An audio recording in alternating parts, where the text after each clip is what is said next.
नमस्कार दोस्तों। आज हम बात करने वाले हैं सिर के होने वाले रोगों के बारे में। सिर की व्याख्या करते हुए आचार्यों ने बोला है कि प्राण बढ़ता यत्र आश्रिता सर्व इंद्रियाणि यद उत्तम अंगानाम सिर अभिधीयते। मतलब प्राणियों का जो प्राण है वो सिर में स्थित है। तो इस प्रकार एक महत्वपूर्ण संगति है। इसके अलावा सिर में ही सारी ज्ञानेंद्रियां उपस्थित रहती है। इसके साथ ही इसको उत्तम अंग बोला है, मतलब कि ये शरीर का सबसे अहम अंग है। इसके अलावा इस अंग में प्राणवायु का स्थान बोला है, मतलब प्राणवायु का काम कि श्वास निश्वास आदि कामों में। तो प्राणवायु का जो महत्वपूर्ण जो अपन की वायु है वो प्राणवायु है, जिसका अंग स्थान भी सिर बोला है। इसके बाद में ज़्यादातर सिर के होने वाले रोग 4-5 प्रकार के हैं, जो कि अलग अलग दोषों से, कि वात से, पित्त से, कफ से, या इंडिविजुअल अलग अलग जो रोग रहते हैं वो है, जिसका हम सारी विस्तार में चर्चा करेंगे। इसके अलावा जो सामान्य जो सिर के होने वाले जो रोग रहते हैं वो उनके कारण में ऐसा आता है कि धूप में लंबे देर तक बैठे रहने से, या ठंडे पानी से नहा लेने से, या ज़्यादा देर तक भीगते रहने से, या ज़्यादा सो लेने से, या फिर रात में नहीं सोने से, कि रात्रि जागरण वगैरह करने से, या फिर ज़्यादा देर तक कुछ काम करने से जिससे कि ज़्यादा से ज़्यादा पसीना आए उससे, या फिर ज़्यादा देर तक रोने से, या फिर आंसुओं को रोकने से, या फिर ज़्यादा मात्रा में जल का सेवन करने से। इसके अलावा जो अपन के रूटीन में रहता है कि जैसे अव्यवस्थित तरीके से अगर तकिया लगाया है, कि जो तकिया ज़्यादा ऊपर हो, या फिर सिर में कोई कीड़े वगैरह इनके जाने से, या फिर कोई जैसे कि कोई बदबू वगैरह से, कि जो अपन को प्रिय वाली गंध नहीं है वो गंध को सूंघ लेने से, या फिर शरीर में आम की निर्मिति से, या अधिक ज़्यादा देर तक बोलने से, या ज़्यादा देर तक हंसने से भी सिर में दर्द वगैरह शुरू हो जाता है। तो ऐसे बहुत सारे जो कारण है वो हैं। या फिर कि मलमूत्र का त्याग नहीं करने से, कि मतलब उनको रोक के रखने से लंबे टाइम तक। इसके अलावा जो कुछ और एसोसिएट जो सिम्टम देखने को मिलते हैं, जो मॉडर्न साइंस में बोला है, उसमें ट्रॉमा या कोरोनिक, मतलब जो लंबे दिनों तक होने वाली कॉन्स्टिपेशन है वो, या फिर ग्लूकोमा जो आंखा है, और राइनाइटिस मतलब कि प्रतिशाई जुकाम, और ट्राइजेमिनल नर्व के जो विकार होते हैं वो, या फिर acidosis, heat stroke, high BP, इन सब में भी सिर में विकार उत्पन्न होते हैं।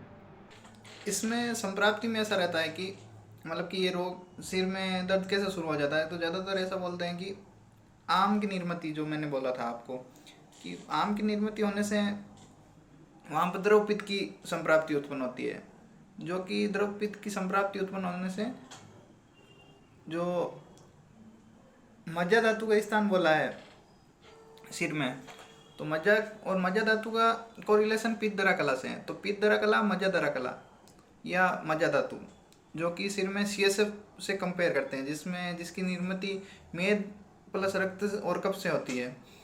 तो इनकी वजह से जब द्रव पित्त बनता है शरीर के अंदर, तो उसकी संप्राप्ति से सिरो रोग होते हैं। तो ऐसी संप्राप्ति लगती है। या फिर वो वात वगैरह की वजह से जो अवरोधता उत्पन्न होती है, या जो वहाँ के जाके जब ये दोष रक्त को दूषित करते हैं, उसकी वजह से ये संप्राप्ति देखने को मिलती है।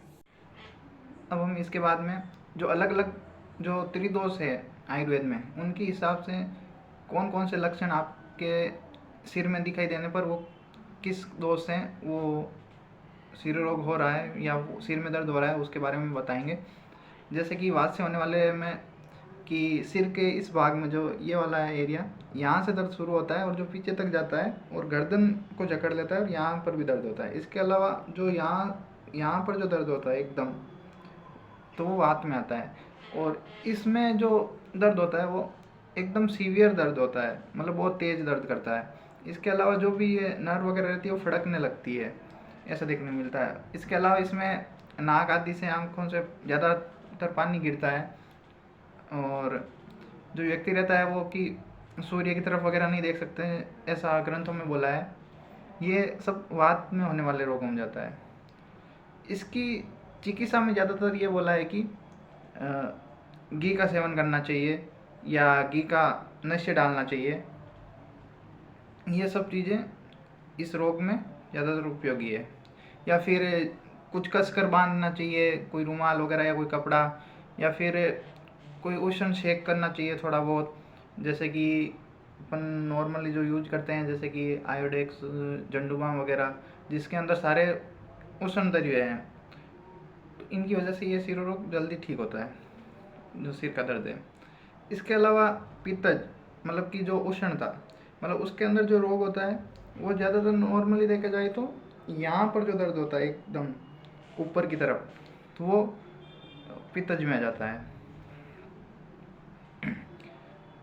और इसके अलावा इसमें ज़्यादातर कि शरीर में ताप रहता है, मतलब कि बुखार रहता है, गर्मी जैसा लगता है, और ज़्यादातर चक्कर आते हैं या फिर आंखों के सामने अंधेरा आता है, ऐसे कुछ लक्षण देखने को मिलते हैं। इसकी चिकित्सा में ज़्यादातर नॉर्मली ये है कि जो दूध रहता है, जैसे गाय का दूध है, इसका सेवन करना चाहिए, उसके गाय के दूध का, या फिर उसका नाक में डालना चाहिए, ये सब चीज़ें। या फिर कुछ शीतल जो चीज़ें रहती, ठंडी चीज़ें रहती है, उनका लेप लगाना चाहिए सिर पे। तो ये सब पित्तज में जाए। कफज मतलब कि गुरुता, ठंडा, तो इसमें ज़्यादातर सिर में जो दर्द रहेगा वो ज़्यादा तीक्ष्ण, मतलब तेज नहीं रहेगा, लेकिन वो मंद मंद रहेगा और काफ़ी लंबे टाइम तक रहेगा। और ऐसा दर्द रहता है जो कि दिन के समय में कम हो जाएगा, जैसे कि सूरज वगैरह के टाइम पर ये कम हो जाएगा जब सूरज उगेगा, और जैसे ही रात आएगी तो वापस दर्द शुरू हो जाएगा। तो ये कफज में जाता है। इसमें ज़्यादातर सिर में आला, मतलब कि सिर भारी भारी लग रहा है, या फिर आलस आ रहा है, कुछ काम करने में मन नहीं कर रहा है, ये सब कफज में जाएगा। बाकी उसके अलावा त्रिदोष दोष, जो तीनों दोषों का वो है, और कि जिसमें तीनों दोष दिखेंगे, और एक रक्तज जिसमें कि ज़्यादातर पीत वाले वही दर्द, पीत के समान ही दर्द होगा। और इसके अलावा एक सहज टाइप का रहता है, जिसमें कि अपन के जो शरीर में की जो वसा, मतलब बोले कि CSF, या फिर वहाँ की जो अलग वसा, रक्त, कफ, जो इसमें मेद सिर में बोला है, उनका क्षय होने लगता है, उसकी वजह से जो दर्द होगा उसमें बोला है। एक कृमि से भी होने वाला बोला है, जिसमें कि कीड़े मकोड़े या उन सब की जो शरीर वो सिर के अंदर चले जाते हैं, या वो जब जमा होने लगते हैं, तो उनसे भी एक सिर रोग होता है। इसके अलावा भी कुछ और भी रोग बोल रहे हैं जो कि मॉडर्न साइंस में को रिलेट करेंगे हम, जैसे कि सूर्यावर्त बोला है। तो सूर्यावर्त में जैसे कि रहता है कि जब दिन बढ़ने लगता है, जैसे जैसे सुबह उठने के बाद में सूरज बढ़ता जाता है, जब दोपहर तक, तब वो ज़्यादा बढ़ता है दर्द सिर में। और जैसे ही वापस रात होने लगती है, जो सब शाम का टाइम, जब कि 1-2 बजे के बाद में जब टाइम शुरू होता है, तो वो धीरे धीरे कम हो जाता है। इसको सूर्यावर्त बोलते हैं। इसके अलावा इसकी चिकित्सा में नॉर्मली रक्त मोक्षण, मतलब कि ललाट आदि यहाँ की जो सिरा रहती है वहाँ से रक्त मोक्षण करना, इससे वो जल्दी ठीक हो जाता है। या फिर नशे प्रयोग, ऐसे कुछ चीज़ें करते हैं। इसके अलावा जब जो वात के जो सिम्टम दिखते हैं कि एकदम सर फट रहा है, चक्कर आ रहे हैं, ये सब सारी जब चीज़ें आधे भाग में होती है, जिसको अंधाशीशी बोलते हैं, तो वो सारी चीज़ें जब आधे भाग में होती है तो उसको अर्धावेदक बोला है। जैसे कि अंधाशीशी, जिसको नॉर्मल भाषा में हम सुनते हैं नाम। लेकिन इसकी जब चिकित्सा नहीं की जाए, लंबे दिनों तक चल जाए, तो इससे आदमी बहरा या अंधा भी हो सकता है।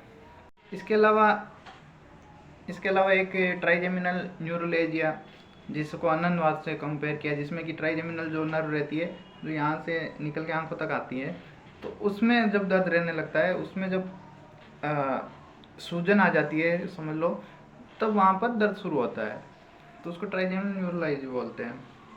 मतलब कि जो नर्व से रिलेटेड उसमें पैथोलॉजी रहती है। इन सभी जो रोग बोले हैं, इनके अंदर ज़्यादातर कि अर्धावेदक में जो वात शामक चिकित्सा रहती है वही कंटिन्यू करते हैं, और जो ट्राइजेमिनल न्यूरोलॉजी रहती है इसके अंदर शीरा वेदन करते हैं, कि जो मैं आपको वीडियो में बताऊंगा।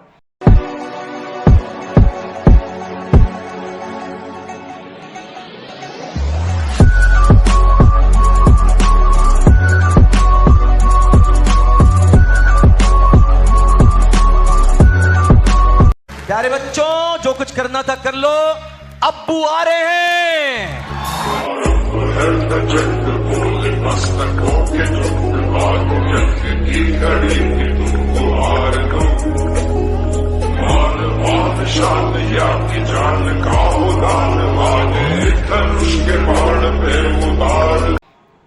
और रक्त मोक्षण, नशे और शीतल दरियों का प्रयोग, इन सब चीज़ों का प्रयोग इसमें करना चाहिए। इसके अलावा जो चिकित्सा रहती है शिरो रोगों में देखा जाए तो, जो नॉर्मली आयुर्वेदिक चिकित्सा करनी है तो पथ्यादि काढ़ा बहुत इफ़ेक्टिव यूज होता है इसका। एक शीर्षोलादी वज्ररस, उसका बहुत अच्छा यूज होता है।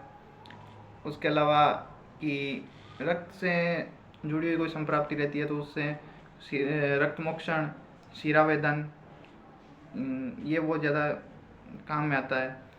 नशे का प्रयोग हम करते हैं इसके अंदर ज़्यादातर। उसके अलावा जो वात के जो रोग रहते हैं उसमें थोड़ा अभ्यंग सिर के ऊपर करना ज़रूरी रहता है, और मालिश, थोड़ा सा सेक। उसके अलावा कुछ बस्तियों का प्रयोग, जैसे कि शोधन बस्तियाँ या फिर तिक्त शीर बस्ती, इसमें बहुत अच्छा उपयोग होता है शिरो रोगों में। इसके अलावा चिकित्सा में और जब द्रवपित्त की बात करते हैं तो फिर वहाँ पर लघु सूतशेखर, सूतशेखर रस, कामदूधावटी या फिर बुनिमादी काढ़ा, ऐसे जो द्रवपित्त पे जो काम करते हैं, इन आरोग्यवर्धनी जो कि कुटकी उसका मेन दर्य है, इन सब चीज़ों का प्रयोग हम शिरो विकारों में कर सकते हैं। उसके अलावा जो जो बाकी एसोसिएट जो दिखते हैं बाकी रोगों से रिलेटेड, वो सब चिकित्सा भी हम कर सकते हैं। तो शिरो रोग ये इंडिविजुअल भी हो सकता है या फिर किसी रोग के साथ में भी हो सकता है एक लक्षण के रूप में। तो उस हिसाब से हम चिकित्साएं उस पद्धति से हम पेशेंट को देते हैं। इसके अलावा आप घर पे यूज करने के हिसाब से तरीके रहते हैं, जैसे कि एरंड मूल है, एरंडी के पत्ते हैं, या फिर कुछ राई है, अपने जो मसाले हैं करके उनसे बनाया हुआ जो लेप रहता है उस लेप का प्रयोग कर सकते हो। ज़्यादातर अपन को जो नॉर्मली देखने को मिलता है वो वातज टाइप का ही शिरो रोग देखने को मिलता है, उसमें उष्ण दरियों का प्रयोग कर सकते हैं, तेल की मालिश कर सकते हैं, या फिर जो जिन चीज़ों से जो रोग होता है कि जो निदान बोले गए हैं उनका सेवन नहीं करना है, कि अगर ज़्यादातर लेट सो रहे हो तो जल्दी सोने का ट्राई करना चाहिए, ये सब चीज़ें। या फिर अदरक रस, इनका प्रयोग करना चाहिए। गर्म दूध का सेवन करना चाहिए, कि जिसमें कि ज़्यादा अगर आपने वर्क लोड किया है उसकी वजह से हो रहा है तो उसमें दूध वगैरह का प्रयोग करना चाहिए। घी का प्रयोग करना चाहिए, घी का सेवन करना चाहिए। ये सब चीज़ें शिरो रोग में बहुत इफ़ेक्टिव रहती है। धन्यवाद।